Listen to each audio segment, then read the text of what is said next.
Okay, we're going into depreciation, which is where something loses value. So you might buy a car and you might buy it new off the lot. It might cost you $40,000, and over time it's not worth $40,000. It's lost value, and we call that depreciation. And there's two ways it can lose value. It can lose value in a straight line, so it can drop the same amount each period, and we call that straight line depreciation. Or it can go exponentially, like compound interest, and we call that I've forgotten. I'll tell you later. Forgotten what we call it. Anyway, doesn't matter. We don't look at that at this stage. So, straight line depreciation. It's where it decreases the same amount. So a four-wheel drive is $58,000 and decreases by 30% in the first year. What is the value of the four-wheel drive after 1 year? Well, if I can find 30% and subtract it, or I can say I've got 70% left, which is 0.7, and that will give me my answer.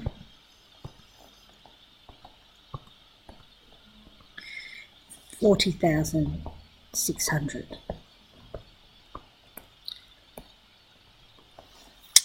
Okay, we have a formula for straight line depreciation. It's called S equals VO minus DN, and S is the salvage value, so it's the current value. VO is the initial value, D is the amount it depreciates, and N is the period. Now let me just write it like this. Doesn't that look like something? Y equals mx plus b. The gradient's how much it goes down by, and it's negative, so it's going down. This is what we started with, which is the y-intercept. So it's actually just an equation of a straight line. A motorbike is purchased for $18,000. That's what I start with. Depreciates by that much each year. That's D, how much it goes down by. Use the formula to find it when N is 4. S is VO minus DN. 18,000 minus 2,100 times 4.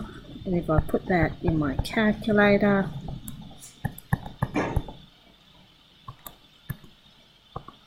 I get 9,600. That's what it's worth after 4 years.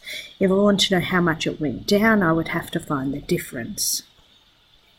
When to the nearest month was the motorbike half of its purchase? I'm going to come up here.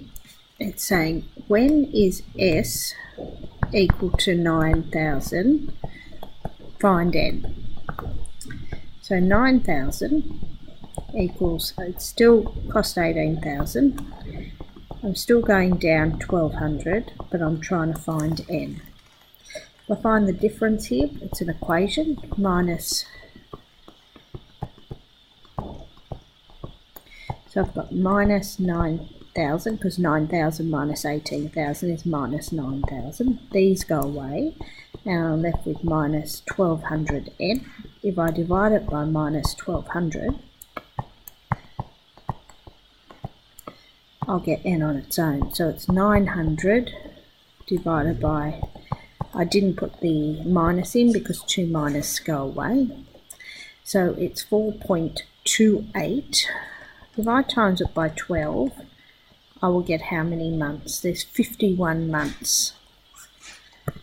So N is 51 months, or 4 years, 3 months. How many months will it take till it's worthless or worth 0? And it doesn't tend to be worth 0, but we have to do exactly the same thing with the formula and find N. So this time I'm going to move that over so I can get rid of my negatives. So I just plussed it to both sides. And if I divide by,